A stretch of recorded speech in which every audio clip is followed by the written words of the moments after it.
NCERT class 3 EVS chapter number 20 drop by drop. बच्चों, मान लीजिए कि आप सुबह को नींद से उठे अपना मुंह धोने के लिए जाएं, लेकिन नल से पानी नहीं आ रहा हो, आपके पूरे अपार्टमेंट में पानी नहीं आ रहा हो, तो ऐसी हालत में हम कैसा फील करेंगे? वाटर इज लाइफ, बिना पानी के तो हम अपनी जिंदगी सोच ही नहीं सकते हैं। तो आज हम पढ़ेंगे ऐसी ही एक बच्चे की और एक ऐसी फैमिली के बारे में जो एक ऐसी जगह पे रहते हैं जहाँ पे पानी की बहुत दिक्कत है। We are studying story of Madho. Madho lives in Bajju, एक छोटा सा गांव जो कि राजस्थान में है, जहाँ पे माधो रहता है। राजस्थान कहाँ पे है? हमारे देश के ऊपर की तरफ एक स्टेट है राजस्थान, जहाँ पे दूर दूर तक रेत ही रेत नजर आता है और पानी बहुत कम होता है। माधो ऐसे ही रेगिस्तान में एक छोटे से गांव बज्जू में रहता है। It is hardly a village. Hardly मतलब मुश्किल से ये एक गांव है, क्योंकि यहाँ पे बहुत कम लोग रहते हैं। All you can see is sand all around. जहाँ तक नजर जाएगी दूर दूर तक बस रेत ही रेत नजर आते हैं। पेड़ पौधे बहुत कम हैं, घर भी बहुत कम है, बहुत कम लोग रहते हैं यहाँ पे, क्योंकि यहाँ पे पानी बहुत कम है और बिना पानी के तो कोई रह नहीं सकता। One can see some houses when the sand does not blow. Everyone in Madho's family is upset. Madho के घर में सभी लोग बहुत ही दुखी हैं। Every summer there is water scarcity. Her summer season में, गर्मी के मौसम में यहाँ पे पानी की कमी हो जाती है। Scarcity मतलब किसी चीज की कमी होना। Water scarcity मतलब पानी की कमी हो जाती है माधो के गांव में। This year it was worse. Worse मतलब सबसे बुरी हालत थी इस साल। It did not rain at all. बिल्कुल भी बारिश नहीं हुई थी इस साल। His mother and sister have to walk a longer distance to fetch water. बिना पानी के हम बिना नहाए भी 2-3 दिन रह सकते हैं, लेकिन हम बिना पानी पिए और बिना खाना पकाए तो नहीं रह सकते। खाना पकाने के लिए भी हमें पानी चाहिए होता है। माधो की बहन को और माधो की मम्मी को भी पानी पाने के लिए बहुत लंबा दूरी तय करना होता है। ये लोग डेली पैदल चल के बहुत दूर तक जाते थे टू फेच वाटर। फेच मतलब लेकर आना। पानी लाने के लिए ये बहुत दूर तक जाते थे। To the nearby pond which was also dried, क्योंकि माधो की मम्मी और बहन जहाँ से जिस तालाब से पानी लाते थे वो तालाब का पानी भी सूख गया था। जैसे सूरज की गर्मी से हम घर के बाहर जो कपड़े धोने के बाद सूखने के लिए डालते हैं और हमारे कपड़ों में से पानी सूख जाता है, वैसे ही तालाब का पानी भी जब बहुत गर्मी पड़ती है तो धीरे धीरे करके सूखता रहता है। और राजस्थान में तो इतनी गर्मी पड़ती है, वहाँ पे तालाब का पानी भी बहुत जल्दी सूख जाता है। तो माधो की फैमिली के लिए ये बहुत ही अपसेट करने वाली बात थी, क्योंकि उन्हें कहीं पे भी पानी नहीं मिल रहा था। Each day they spent hours to get just 4 pots of water. सिर्फ अपने घर की 4 मटकी भरने के लिए ही उन्हें बहुत दूर दूर तक चलना पड़ता था, पानी ढूंढना पड़ता था। While walking on the hot sand, their feet burn and blisters. गरम रेत पे चलने के बाद पैरों पे ऐसे बड़े बड़े छाले पड़ जाते हैं। ब्लिस्टर्स मतलब छाले, जिन्हें अवॉइड करना मतलब कि जिन्हें रोकना बहुत मुश्किल हो जाता है। कभी कभी उनके एरिया में ट्रेन कैरिंग वाटर्स आते हैं, ऐसी गाड़ियां जिनमें पानी भरी हुई होती है और वो गांव वालों को पानी देने के लिए आते हैं। ट्रेन के इन्हीं डब्बों में पानी भर के ये ट्रेन आता है और पाइप्स के जरिए लोगों तक पानी पहुंचाया जाता है। उस समय माधो के पापा अपने कैमल कार्ट में यानी कि ऊंट की गाड़ी में सवार होके पानी लाने जाते हैं। Do you know that camel is also called the ship of the desert? रेगिस्तान का जहाज कहा जाता है ऊंट को, क्योंकि ऊंट बहुत ही आराम से गरम गरम रेत पे आराम से चल सकता है और उसके पैर नहीं जलते। इसके अलावा वहाँ पे कुछ कुछ लोगों ने अपने घरों में रेन वाटर को कलेक्ट करने के लिए भी कुछ कुछ सिस्टम बनाए हुए हैं। Some people also collect rain water. This is done by a special method by making tanks और tanka. Do you know what is a tanka and how it is build? यहाँ के लोगों को अच्छी तरह पता है कि पानी कितना इम्पोर्टेंट है, कितना ज़रूरी है। बिना पानी के तो हम अपनी ज़िंदगी सोच ही नहीं सकते। इसीलिए रेन वाटर यानी कि बारिश के पानी को भी ये लोग जमा करते हैं, अपने घर के छत के ऊपर जमा करते हैं, जिसे पाइपलाइन के जरिए जमीन के नीचे एक अंडरग्राउंड टैंक बना के पानी को स्टोर किया जाता है। इस फोटो में आप उसी तरीके के एक टंका को देख रहे हो। How do you build a tanka? First a pit is dug in the courtyard. Pit मतलब एक गड्ढा बनाया जाता है कोर्टयार्ड यानी कि घर के आंगन में। एंड इट इज मेड पक्का। पक्का होने का मतलब है अंदर से सीमेंट डाल के उसे पक्का बना दिया जाता है, क्योंकि मिट्टी में अगर हम बारिश का पानी इकट्ठा करेंगे तो कीचड़ कीचड़ हो जाएगा, लेकिन सीमेंट क्योंकि पक्का होता है यहाँ पे बारिश का पानी आराम से जमा रहता है, साफ रहता है और कीचड़ नहीं बनता। उसके बाद the taanka is covered with a lid, और फिर इस टंके को इस तरीके के एक ढक्कन के सहारे ढक कर रखा जाता है ताकि पानी साफ सुथरा रहे और हम उसे अच्छे से इस्तेमाल कर पाएं। The roof of the house is made sloping so that the rain water is collected here, flows through a pipe into the taanka. Sloping roof का मतलब होता है जिसकी घर की छत सपाट ना हो, प्लेन ना हो, ऐसा उल्टा वी शेप का हो, स्लोपिंग, ताकि जब भी बारिश का पानी गिरेगा तो यहाँ से फिसल जाएगा। और नीचे की तरफ जो पाइपलाइंस लगी होंगी, जैसे कि इस घर में आप देख रहे हैं, स्लोपिंग रूफ के साथ यहाँ पे नीचे पाइप लगी हुई है। यहीं से बारिश का पानी इस पाइप में इकट्ठा होता है। इकट्ठा होने के बाद फिर से दूसरे पाइप के जरिए नीचे आता है और इस अंडरग्राउंड टैंक में जाके स्टोर हो जाता है, जम जाता है, कलेक्ट हो जाता है। And this water is used for drinking after it is cleaned. और उस बारिश के पानी को, जो ज्यादातर वेस्ट ही हो जाता है, वहाँ पे राजस्थान के लोग बारिश के पानी को जमा करके उसका इस्तेमाल करते हैं। कभी कभी माधो की फैमिली को भी अलाउ किया जाता है इस तरीके के टंका से पानी लेने के लिए जब उनके पास पानी नहीं होता। अ sieve is attached to the mouth of the pipe so that no dirt goes into the टैंका। इस पाइपलाइन के मुंह के ऊपर एक ऐसा सीव यानी कि छलनी भी लगा दिया जाता है ताकि कोई भी धूल मिट्टी, सूखे पत्ते, कंकड़ पत्थर जाके इस बारिश के पानी को गंदा ना कर पाए। इस तरह बारिश के पानी को जमा करने की विधि राजस्थान के कई घरों में देखने को मिलेगा। बीकानेर में, बरमेर में, फलौदी में, जो राजस्थान के ही कुछ कुछ जगहें हैं, बहुत सारे लोगों ने अपने घर में ऐसे ऐसे अंडरग्राउंड टंकास बना के रखे हैं। चलिए अब हम जान लेते हैं कि हमें पानी कहाँ कहाँ से मिलता है। सबसे पहले हमारे पास कुछ नेचुरल सोर्सेस ऑफ वाटर है। नेचुरल मतलब जो हमें नेचर से मिला है, फ्री में मिला है। जैसे बारिश हमें नेचर देती है, प्रकृति देती है। रिवर वाटर माउंटेन से, पहाड़ों से निकलकर हमारे लिए आता है। उसी तरह लेक, सी यानी कि समुंदर का पानी, वाटरफॉल यानी कि झरना, ओशियन यानी कि जो समुंदर से भी बड़ा होता है वो होता है ओशियन।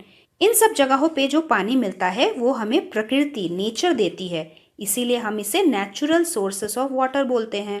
जबकि कुछ सोर्सेस ऐसे हैं जो मैन मेड है, जिन्हें हमने, इंसानों ने अपने सुविधा के लिए बनाया है। जैसे कि पॉन्ड को हम इंसान ही मिट्टी खोद कर पानी को जमा करके रखने के लिए बनाते हैं, जिसे पॉन्ड कहते हैं। टैप भी हम ही अपने घर में लगवाते हैं। हैंड पंप, जिसे हैंड से इस तरीके के डंडे को पंप करके नीचे, ग्राउंड के नीचे का पानी को हम ऊपर निकालते हैं, उसे हैंड पंप बोला जाता है। वेल भी हम ही खोदते हैं। जमीन के नीचे बहुत सारा पानी होता है, उसे पाने के लिए हम जमीन को बहुत नीचे तक खोदते हैं और फिर इस तरीके का वेल बनाते हैं। फिर बाल्टी डालकर जमीन के नीचे का पानी निकालते हैं। और इस तरीके का वाटर स्टोरेज टैंक हमारे घर के ऊपर रहता है, छत पे। इस टैंके से हमारे टैप में आता है। So these are the man-made sources of water. Now see the question answers given in your textbook. Think, what are the difficulties people face due to scarcity of water?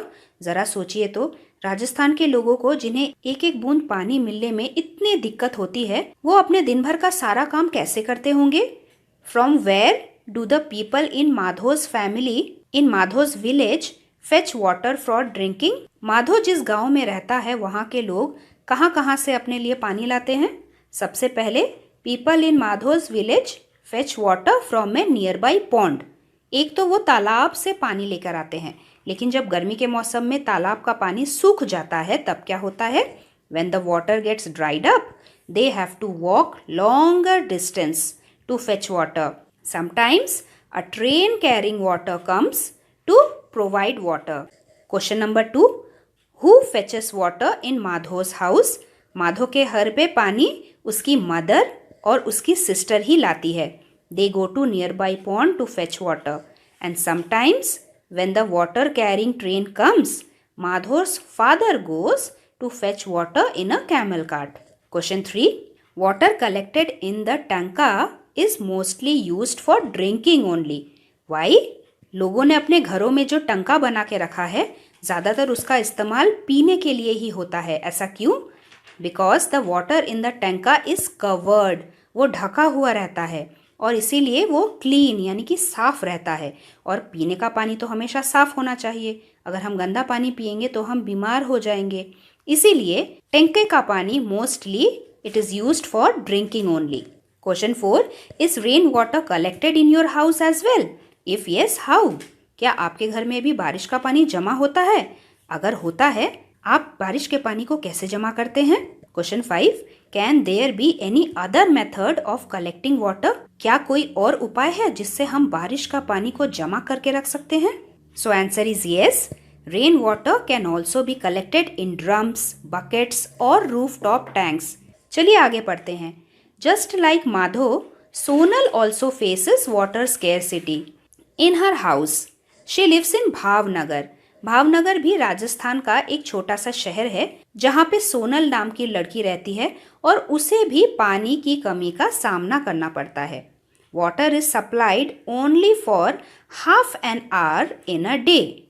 और वो जहाँ पे रहती है उस जगह पे पूरे दिन में सिर्फ आधा घंटा यानी कि 30 मिनट्स ही पूरे दिन में पानी आता है. और सभी लोगों को वहाँ पे लाइन लगा के पानी भरना होता है अपने मटकों और बाल्टियों में. All the people of the area depend on only a single tap. Single मतलब एक ही नल. पूरे गांव में सिर्फ एक ही नल में पानी आता है, वो भी सिर्फ थोड़े ही समय के लिए. और सभी लोगों को लाइन लगा के वहीं से पानी भरना होता है. कई बार लोगों के बीच में झगड़े भी हो जाते हैं क्योंकि जो लाइन में पीछे लगा होता है उसके आते आते अगर पानी ख़त्म हो गया तो उस बेचारे को तो पानी मिलेगा ही नहीं. इसीलिए सोनल भी हमेशा कोशिश करती है कि वो एक एक बूंद पानी की बचा पाए. एक एक बूंद से भी तो एक मग भरा जा सकता है. Let us find out how many drops will fill a bowl और अ मग. कितने बूंदों को जोड़कर हम एक स्पून भर सकते हैं? ये एक्टिविटी अगर आप खुद करेंगे तो आपको बहुत मज़ा आएगा. एक छोटी सी कटोरी को भरने के लिए शायद 70 to 100 spoon full of water की ज़रूरत होगी. अब बोल हमने भर ली, इसी बोल को भर के हमें मग भरना है तो शायद 10-15 कटोरी भर के अगर हम एक मग में डालेंगे तो हमारा मग भर जाएगा. और कितने मग का पानी से हम बाल्टी भर सकते हैं? लगभग 50-60 मग भर के अगर हम पानी डालें तो हमारी बाल्टी भर सकती है. तो एक एक बूंद ज़रूरी हुआ ना. Every drop of water is important. So let's do some important fill in the blanks. Dash is the main source of water for us. हमारे कंट्री में, इंडिया में सबसे ज़्यादा हमें पानी कहाँ से मिलता है? वो है बारिश, रेन से मिलता है. Second, people should dash waste water. क्या हमें पानी को वेस्ट बर्बाद करना चाहिए? बिल्कुल भी नहीं. People should not waste water. Number 3, water gives life to human beings dash and dash. हम तो पानी के बिना जिंदा नहीं रह सकते. हमारे अलावा और कौन है जो पानी के बिना जिंदा नहीं रह सकते? वो है plants and animals. Number 4, water is used more in dash season. वो है समर सीजन, गर्मी के मौसम में. क्योंकि हमें गर्मी के मौसम में बहुत गर्मी लगती है, प्यास लगती है, पसीना आता है, हमें नहाने का मन करता है, तो पानी का इस्तेमाल ज़्यादा होता है. Number 5, we should save every dash of water. एक एक पानी की बूंद बहुत ही इम्पॉर्टेंट ज़रूरी होती है. So we should save every drop of water. Number 6, saving water is also called water conservation. चलिए आगे पढ़ते हैं. Just think if a tap leaks every drop by drop, how much water would be wasted. अगर आपके घर का एक नल किसी कारण से खराब हो गया है और उसमें से पानी टपक रहा है तो शायद हम ये सोचेंगे कि कोई बात नहीं, एक एक बूंद पानी ही तो गिर रही है. लेकिन अगर आप इस टैप के नीचे एक बाल्टी को रख दें तो आपको पता चलेगा कि पूरे दिन में शायद 2-3 बाल्टी पानी तो वैसे ही वेस्ट हो गई. वही 2-3 बाल्टी पानी अगर माधो को मिल जाए तो शायद वो अपना पूरा दिन गुजार ले. क्या आप सोच सकते हैं ऐसे कोई उपाय जिससे हम पानी को बचा सकते हैं? जैसे we should not leave the tap open while brushing. अगर हम ब्रश कर रहे हों तो हमें नल नहीं खोल के छोड़ना चाहिए। जब मुंह धोने की बारी आएगी हम तभी नल खोल के मुंह धो सकते हैं, बाकी समय के लिए तो नल बंद करके ही रख सकते हैं। Second is fill a bucket to bath instead of shower. नहाने के लिए हमें बाल्टी और मग का इस्तेमाल करना चाहिए, क्योंकि जब हम शावर ऑन करते हैं तो शावर का कुछ ही पानी हमारे बॉडी पे गिरता है, बाकी पानी तो हमारे बॉडी के साइड में गिर के वेस्ट हो जाता है। Third point, we should repair all the leaking taps. अगर हमारे घर पे कोई नल ऐसे टपक रहा है, नल खराब हो गया है, तो हमें उसे रिपेयर कर लेना चाहिए, मतलब ठीक करा लेना चाहिए। Fourth point, try to reuse water. मतलब एक बार पानी का इस्तेमाल करके उसी पानी को दोबारा यूज करने की कोशिश करनी चाहिए, उसे कहते हैं री यूज। वो कैसे होता है वो है नेक्स्ट पेज में।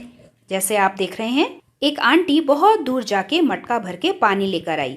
जिस पानी से आंटी ने नहाया उसी पानी को नीचे उन्होंने कलेक्ट किया, जमा किया, और वही पानी अगर ज्यादा गंदा नहीं हुआ होगा तो उसी पानी से वो अपने गाय को भी नहला सकती है, और गाय को नहलाने के बाद वही पानी बहकर प्लांट्स को भी दे सकती है, जिससे प्लांट्स को भी पानी मिल जाएगा।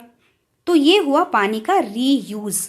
The water which is used for bathing can be used to wash vehicles और mop house, and also the water which is used for bathing animals can be used to water the plants. Now you can draw the lines using different colors to show which work will be done after the other so that the same water can be reused. जैसे अगर हम सब्जियां और फल धोने के लिए एक बाल्टी पानी का इस्तेमाल करते हैं तो उस पानी को हम अपने किचन के बेसिन में फेंक ना देके अगर हम अपने प्लांट्स को दे दे तो हमने पानी का रीयूज किया।